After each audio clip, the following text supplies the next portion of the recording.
जहां राहुल की कांग्रेस और अन्य पार्टियों ने मिलकर एक नैरेटिव सेट कर लिया है कि अडानी अंबानी पीएम मोदी के करीबी हैं, वहीं कुछ पत्रकार ये छवि बनाने में सफल रहे हैं कि अडानी मीडिया को खरीदने की कोशिश कर रहे हैं। इन उद्योगपतियों के जरिए पीएम मोदी और केंद्र सरकार पर अटैक करने का प्लान है और इसी आग में अब अमेरिकी कंपनी हिंडनबर्ग रिसर्च भी कूद चुकी है।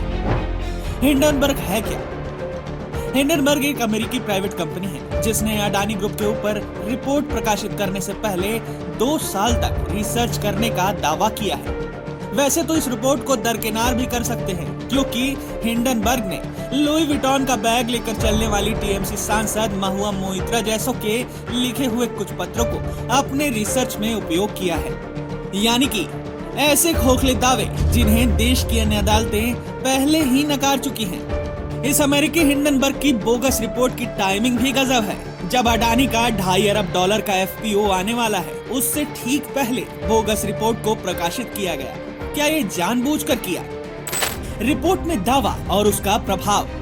इस संदेहजनक रिपोर्ट से अडानी की कंपनी को नुकसान तो हुआ ही है, लेकिन शेयर होल्डर्स का भी नुकसान हुआ है और देश का भी आर्थिक नुकसान हुआ है।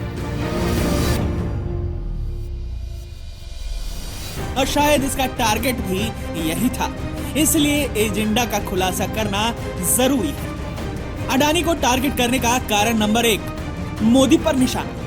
पिछले कई सालों से कांग्रेस सहित लेफ्ट लिबरल इकोसिस्टम ने एक ऐसी छवि गढ़ी है कि अडानी अंबानी मोदी जी के नजदीकी हैं। ऐसे में अगर अडानी पर सवाल उठते हैं तो आप मोदी सरकार पर भी सवाल उठा सकते हैं, क्योंकि इकोसिस्टम पहले से ही ऐसी छवि बना चुका है कि अडानी जैसे उद्योगपतियों के साथ सरकार खड़ी है।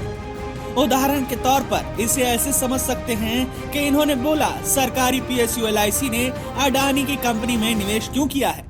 ये पूछकर वो सवाल मोदी सरकार पर उठाना चाहते हैं, जबकि एलआईसी ने अडानी की कंपनी में पहली बार निवेश नहीं किया है। एलआईसी ने कांग्रेस राज यानी कि साल 2010-11 में भी अडानी की कंपनी में निवेश किया था और आज भी एलआईसी का पूरा निवेश अडानी की सभी कंपनियों में मिलाकर 1% से कम है, यानी कि निवेश के बाद उन्हें फायदा भी हुआ है। अडानी की कंपनी में निवेश और नियमों के दायरे में रहकर जरूरत से ज्यादा भी नहीं किया। यहीं पर इन लोगों का एजेंडा एक्सपोज हो जाता है। अडानी को टारगेट करने का कारण नंबर 2, भारत की तरक्की, उद्योग और ऊर्जा परवाह। ये लोग भारत के विकास, उद्योग और शेयर बाजार को टारगेट करना चाहते हैं। रूस यूक्रेन युद्ध और कोरोना जैसी वैश्विक महामारी के बावजूद भारत आर्थिक पथ पर आगे बढ़ रहा है। इसी दौर में भारत दुनिया की 5वीं सबसे बड़ी अर्थव्यवस्था बना है, जबकि अमेरिका जर्मनी में महंगाई है। यूरोपीय देश बिजली की किल्लत से जूझ रहे हैं और इधर कोई बड़ा निवेश भी नहीं हो रहा।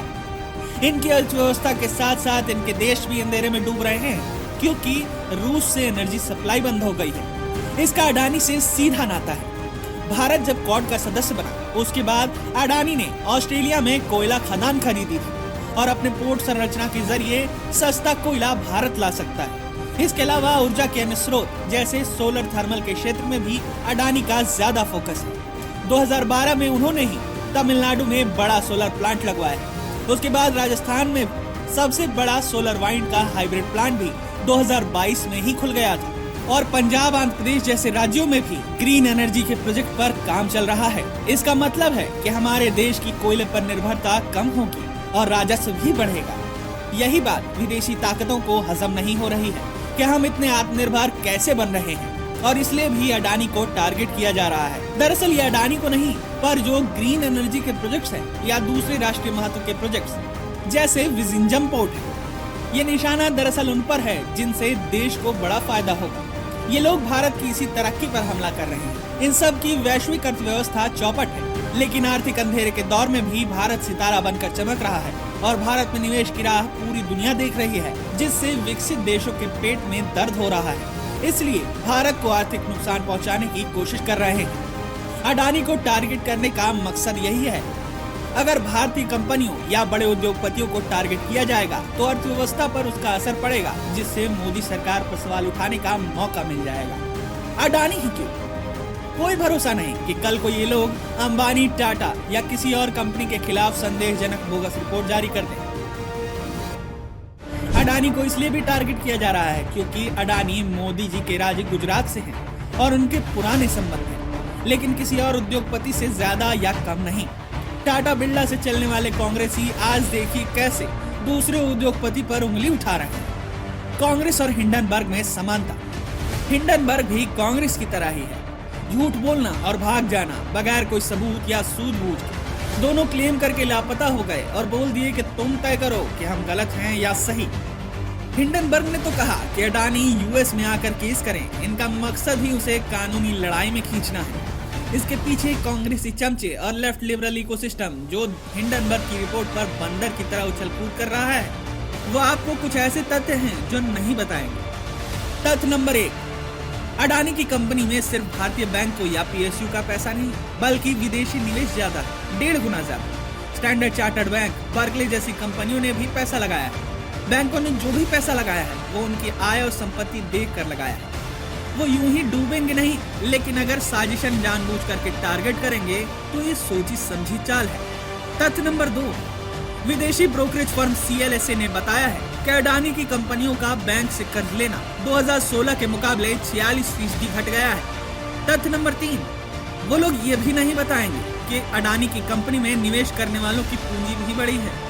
अकेले अडानी ने तो कमाया नहीं है, उसके शेयर होल्डरों ने भी कमाया है।